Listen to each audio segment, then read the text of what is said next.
¿Qué tal, amigos? Bueno, gran celebración, ¿eh? No voy a decir que para cerrar la temporada porque todavía nos quedan flores por leer, pero qué campeonato del mundo hemos presenciado y cómo ha respondido a las expectativas que se habían centrado, porque, a decir verdad, el campeonato del mundo es la carrera más importante del año. Me refiero especialmente a las carreras de un día. Y voy un poco más allá de las predilecciones de cada uno, que si la París-Roubaix, que si Lombardía, que si Lieja-Bastogne-Lieja, que si el Tour de Flandes, que si San Remo.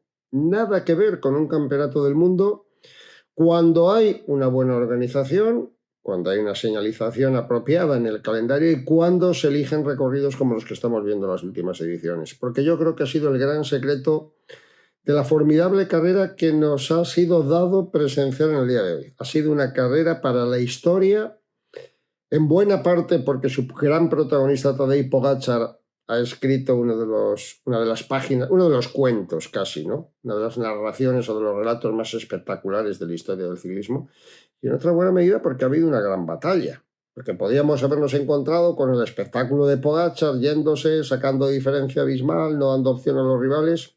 Sin embargo, tuvimos la carrera durante 100 kilómetros ahí en el filo de la navaja, con una serie de grandes aspirantes como eran Van der Poel, Remco Evenepoel, Mark Hirschi, Enrique Mas, entre ellos también peleando por intentar conseguir atrapar a Pogačar o, en el peor de los casos, pelear por las medallas. Lo que ha ocurrido en el campeonato yo creo que no encuentra precedentes, porque sinceramente ver un ataque de un corredor, el favorito, a 100 kilómetros de meta, a 100 kilómetros de meta, ya batiendo todos los registros de las gestas que ha escrito con anterioridad, y mantener nunca una diferencia superior al minuto y poco con relación a sus más directos rivales es algo que lo cuentas ahora quien no lo haya presenciado y dice, es asombroso. 100 kilómetros con los perseguidores a un minuto y ha llegado a la línea de meta con 34 segundos sobre la medalla de plata y prácticamente un minuto, porque ya al final los perseguidores se dejaron ir un poco ahorrando energías para buscar la medalla de bronce, ¿no? La tercera presea. Bueno, hablar de Pogačar, ¿a qué nos lleva? Yo creo que primero a esa reflexión urgente. Estaba pensando que en los últimos años el Mundial ha cobrado un vigor extraordinario. Siempre fue una gran fiesta del ciclismo. ¿Por qué? Pues porque coinciden los mejores corredores del mundo y las aficiones, y porque se disputa en un circuito al que hay que dar una serie de vueltas, que eso es para deleite del espectador también, ¿no? Pero claro, hay que poner un recorrido exigente. Un recorrido exigente para que no te venga a ganar un velocista, un Cipollini o un Cavendish. Te puede ganar, claro que sí, un Freire, un Zabel, un Sagan, te puede ganar un Van der Poel, te puede ganar un Van Aert, corredores que a su enorme punta de velocidad le suman una acreditada respuesta en las colinas, digamos, de menor envergadura. Y ese es el gran secreto.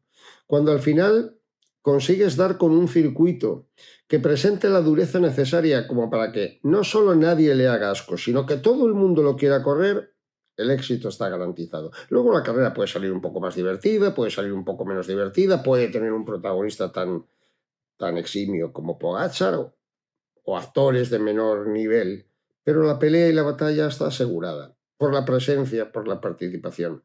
Ha querido en esta ocasión, además, que no es un detalle menor, y hago mucho hincapié en esto, que coincidan los mejores corredores. O sea, es que se están escribiendo las etapas más importantes de la historia del ciclismo. Ya lo verán en las próximas generaciones. Ojalá continúe así, pero no es fácil congregar tanto talento cuando tienes ahí a hombres como Pogačar, Evenepoel, Van der Poel, Van Aert, desgraciadamente, que no pudo estar, y yo creo que habría aspirado también a ser gran protagonista del Mundial, y algunos otros, ¿no? Es verdad que ha habido grandes campeones en la historia, pero muchos de ellos no tenían ningún corredor a su nivel o a su altura, y Pogačar lo tiene. Sí, los bate, es verdad, y están un poco por debajo, pero son corredores de un nivelazo extraordinario que le pueden ganar a Tadej Pogačar. Y ahí enlazo con el tema que yo creo que ha sido clave en el gran espectáculo que hemos vivido, y especialmente también en la demostración o en la necesidad, entre comillas, de Pogačar de escribir. No ha sido tan caprichoso. Nadie que se juega un mundial, que para él es determinante, porque Pogačar lleva siendo el número uno del ciclismo 5 años y no ha ganado nunca un campeonato del mundo. Y era un escenario muy a su favor porque era lo suficientemente exigente como para que tuviera alguna chance de ventaja. Pero claro, una cosa es lo que nos vendieron inicialmente, aquello de los 4.500 metros de desnivel, que es verdad, pero que venían de la acumulación de tantas colinas y de tanto recorrido, de 270 kilómetros, y otra cosa es que hubiera puertos con la suficiente entidad como para que los escaladores puros dejaran fuera de combate al resto de sus rivales. Me explico, ¿no? Van der Poel no estará nunca peleando una etapa reina del Tour de Francia, salvo que vaya en fuga. Pero en estos recorridos sí. En colinas de 1 kilómetro, de 2 kilómetros, naturalmente que puede responder. Y yo creo que eso ya lo habíamos vivido en las jornadas precedentes de la carrera, ¿no? Habíamos visto el recorrido, siempre con la lluvia y el frío, que desgraciadamente ha machacado a los chavales y a las féminas, pero sabíamos efectivamente de que ese recorrido estaba al alcance de corredores de otro perfil, estaba al alcance de corredores como Van der Poel. Y claro, eso obligaba a Pogačar. Era el gran favorito, sí, pero ¿cómo descuelgo yo a Van der Poel? ¿Cómo descuelgo a Remco Evenepoel? Y para mí ahí ha estado la explicación. Por un lado de la gesta, porque ha necesitado del ataque a 100 kilómetros de meta, y de otro lado del éxito.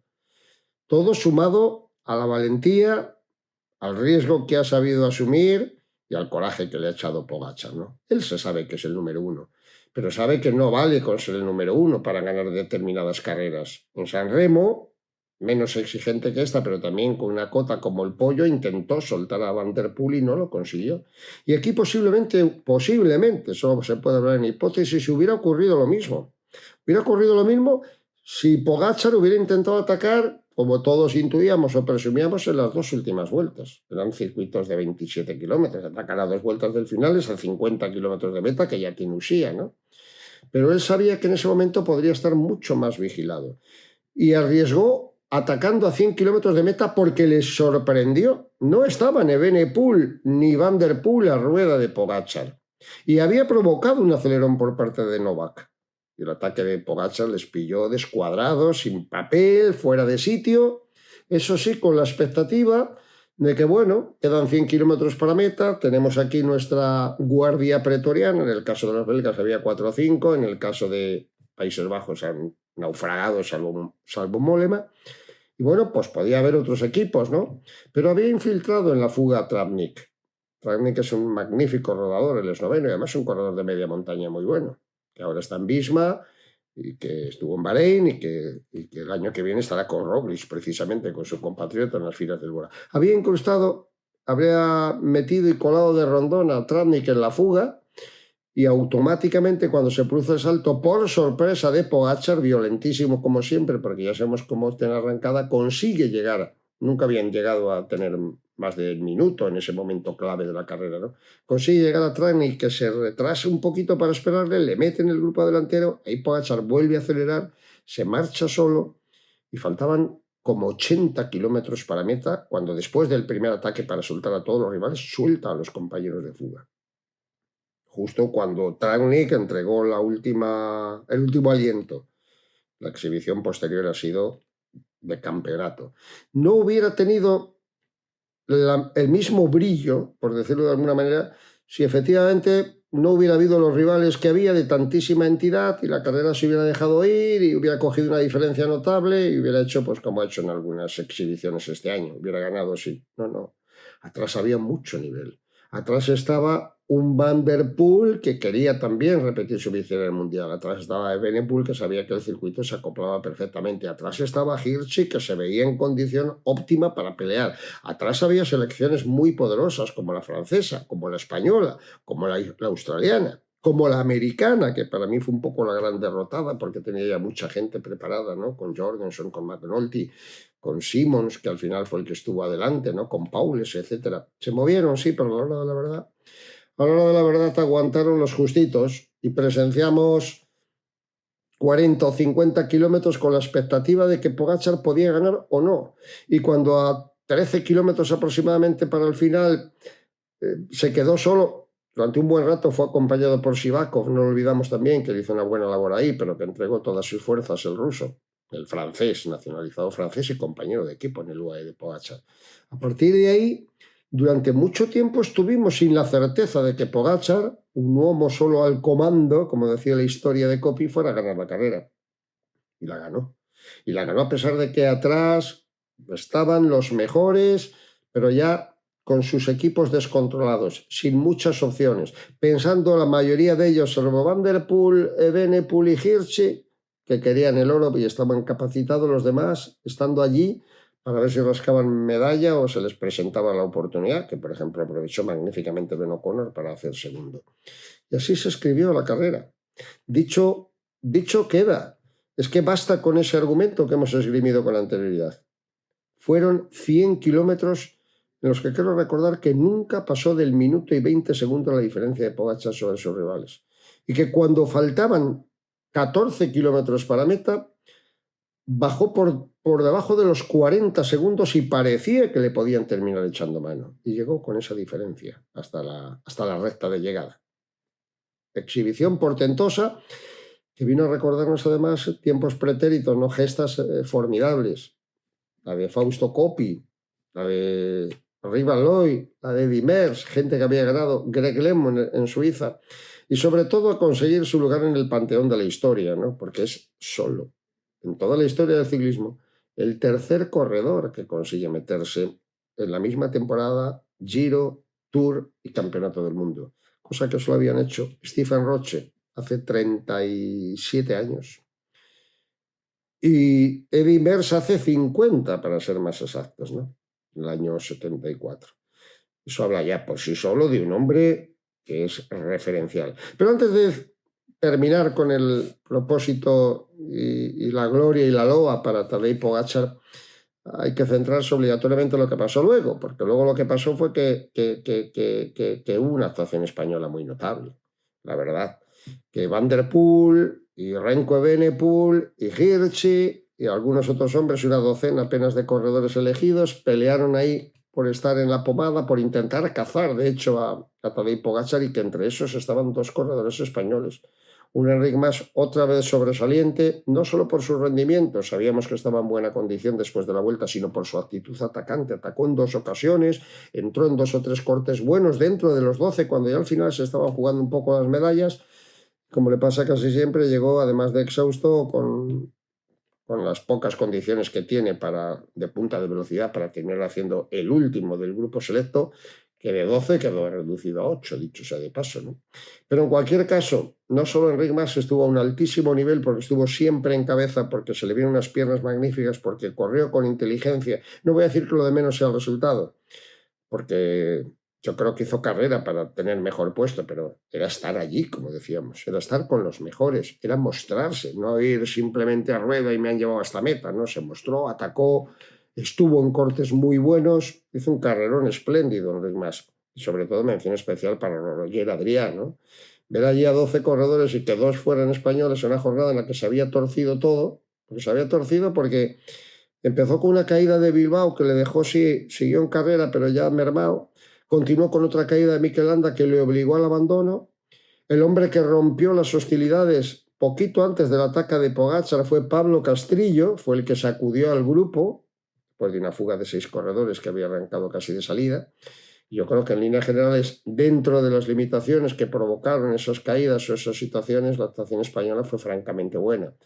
Ayuso y Carlos Rodríguez no estuvieron al nivel que tal vez podía esperarse de ellos, pero en el cómputo global del equipo español yo diría que un notable alto para la actuación de los nuestros, que sí, lo habíamos dicho el día anterior, y algunos se mofaba, como siempre, de las opciones de Enric Mas. Pues no, hombre, Enric Mas tiene que estar con los mejores, y Pello Bilbao estoy convencido de que hubiera estado con los mejores, y eran bazas importantes. Otra cosa es que estando con los mejores les puedas ganar o les puedas tratar de tú, a Evenepoel, a Van der Poel, a Hirschi y compañía.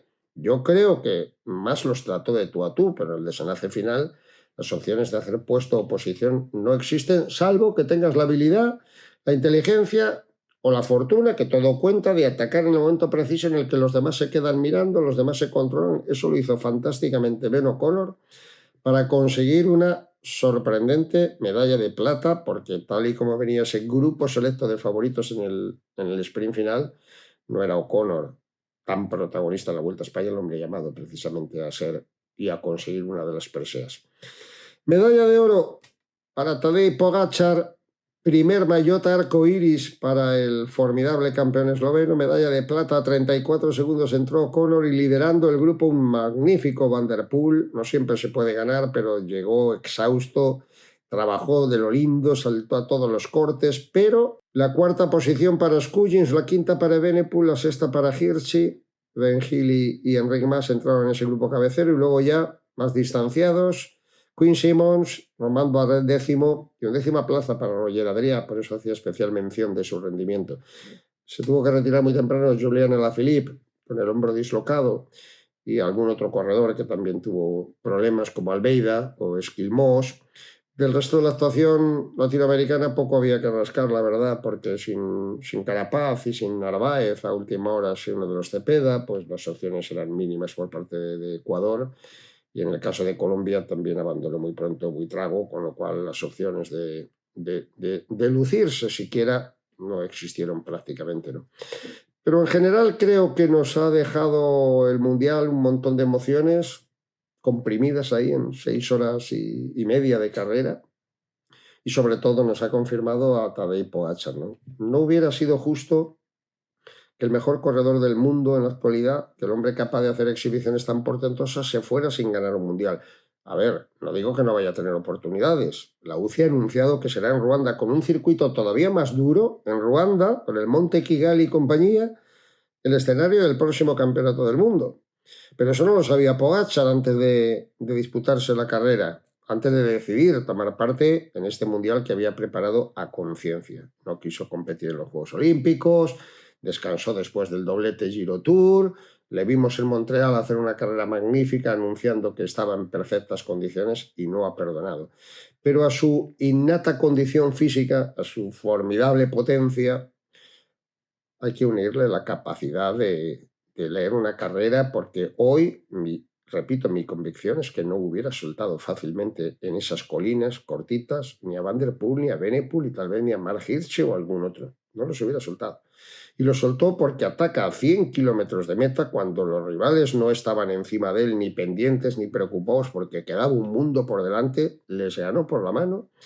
Y con eso demostró que además de un motor descomunal que tiene, su cabeza le rula y su coraje, su corazón también, porque hay que tener mucho, mucho valor, hay que tener muchas hormonas para arrancar a 100 kilómetros de meta sabiendo lo que aquello conllevaba, el riesgo enorme que tenía con los rivales que le esperaban y con tanto kilometraje por delante. Se la jugó, arriesgó y ganó, como solo pueden ganar los grandes campeones. Así que Pogačar está ya hace tiempo en el Olimpo. Pero ahora su aspiración, y ya lo sé, y estoy de acuerdo, vamos a ver si paramos ya de compararle con Eddy Merckx, pero es que es inevitable, no la comparación con Eddy Merckx, que es absurdo e innecesario comparar a dos ciclistas de dos épocas tan distantes, ¿no? Y tan diferentes. Al revés, lo que estamos hablando es de que, y hoy lo comentaba yo también, ¿no? Hasta ahora el ciclismo había tenido un indiscutible rey, uno. Mira que ha habido campeones grandísimos, desde Anquetil hasta Coppi, hasta Merckx, hasta los que queráis. Pero Merckx era absolutamente indiscutible el número 1 mundial de la historia. Y ya hay otro corredor que 50 años después empieza a compartir ese reinado, sin establecer comparaciones que efectivamente son odiosas, sin establecer comparaciones. Y tiene 26 años. Y ha conseguido su victoria número 23. Algo que estaba solo al alcance de tipos como en los tiempos recientes de Peter Sagan o Mark Cavendish, velocistas fundamentalmente, al margen de otras condiciones. Pogačar ha ganado la inmensa mayoría de las carreras llegando en solitario. 23 triunfos esta temporada y lo que le queda, porque querrá repetir en Lombardía, estará en el Giro de la Emilia el próximo sábado otra vez y en resumidas cuentas dejará sin ninguna duda la convicción de que ha escrito esa página, ya ese registro de ganar Giro, Tour y Mundial en la misma temporada y de hacerlo de la manera tan arrolladora que lo ha hecho. Las etapas que ganó en el Tour, las etapas que ganó en el Giro y la exhibición que no conoce precedente de un campeón del mundo que ataca a 100 kilómetros de meta y llega en solitario con un puñado de segundos sobre los rivales. O sea, sencillamente asombroso. Y nada más, Bueno, nada más, me quería quedar con esa reflexión sobre la que apuntaba antes un poco, ¿no? Que es muy interesante, que es muy importante, que yo no es que esté en contra de los velocistas, pero creo que tienen otros escenarios, creo que tienen otras oportunidades, creo que tienen otro tipo de carreras, como Milán-San Remo y 80 carreras que acaban el sprint a lo largo del año, para lucir su punta de velocidad. Un mundial tiene que ser lo suficientemente duro y exigente como para no eliminar a aquellos que no son, digamos, notables escaladores, tipo Van der Poel, y para que acudan a disputar la carrera corredores, escaladores como Enric Mas o como Robin Bardet o como David Gaudy o como la relación de nombres que hemos visto ahí, ¿no? Eso creo que es importante. Y es muy significativo que después de algunas ediciones de los mundiales que pudo llegar a ganar un velocista como Cavendish, como Cipollini o como tantos otros a lo largo de la historia, ahí hago un inciso, ¿eh? No es lo mismo ganar un sprint de un pelotón que ganar en grupos selectos como ganaba Freire o como pudo ganar Zabel o como ha ganado Sagan, etcétera, que esos son corredores de otra magnitud, Paolo Bettini, etcétera, ¿no? Creo que esa es una senda que hay que seguir, porque lo que es muy triste, a mi modo de ver, es que llegue la mejor prueba de un día del año, el Campeonato del Mundo, y muchos de los corredores hagan forfeit, porque no me interesa, porque el recorrido no me va, porque no es lo más adecuado, porque las fechas no me convienen. Hay que buscar la fecha y el recorrido necesarios como para que sigamos viviendo lo que llevamos viviendo 5 años. Hace 5 años, bueno, hace 6 ya ganó Pedersen con Trentin llegando destacados, pero por citar los últimos campeones, hace 5 años ganó Alaphilippe llegando solo, hace 4 años ganó Alaphilippe llegando solo, hace 3 años ganó Renko Evenepoel llegando solo, hace 2 años, bueno, el año pasado ganó Van der Poel llegando solo, y esta última edición gana Tadej Pogačar llegando solo. O sea, los mejores ciclistas de cada una de las temporadas han ganado el campeonato del mundo y además dando fantásticas exhibiciones. Esa es la senda a seguir, creo yo, para que no pierda la enorme trascendencia, el gran glamour que tiene la disputa de un campeonato del mundo en el que competían, creo recordar, que hasta 58 países diferentes. Para algunos de aprendizaje, pero para las selecciones más poderosas, con la presencia, salvo raras excepciones, de los mejores corredores de cada país. Eso es lo que al final genera el magnífico, soberbio espectáculo que hemos vivido hoy en Zurich. Y nada más, amigos. Perdón por la chapa, quería expandirme en ese sentido y a partir de ahí seguir esperando, que la temporada no se ha acabado. Es verdad que es el último punto culminante, pero vamos a ver a muchos de los actores que han disfrutado y disputado este mundial siendo protagonistas de las carreras que todavía nos esperan de aquí al 12 de octubre. Echaremos un poco el cierre con el último gran monumento, la carrera, la clásica de las hojas muertas, el Giro de Lombardía, o llamado Il Lombardía. Hasta la próxima.